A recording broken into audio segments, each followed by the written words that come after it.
Naglabas na ng ultimatum ang LTFRB sa deadline ng consolidation para sa PUV Modernization Program hanggang April 30. May detalye si Claire Lacanilaw.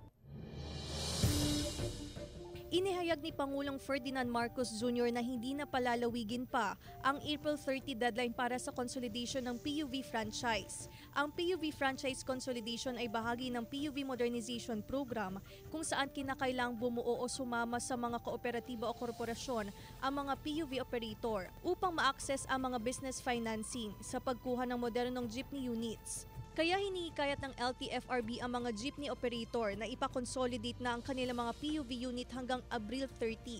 Ang ilang jeepney driver, hiling pa rin na sana'y hindi ma-phase out ang mga traditional jeepney.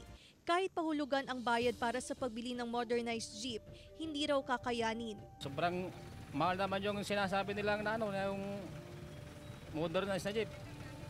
Sabi mo 1.8, tapos huhulugan namin, tapos yung pasada namin dito, madam, isa-isa, yung biyahe namin, katulad ngayon, Meron tayong mga 5%. So hanggang ngayon, minomonitor natin ito up to katapusan.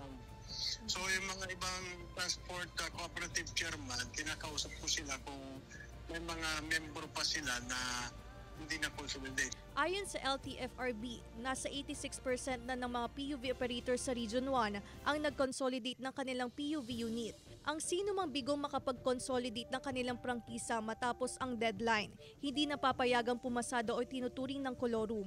Continuous ang monitoring namin. And yung mga naiwan na hindi nag-consolidate is minimal naman, negligible sa amin.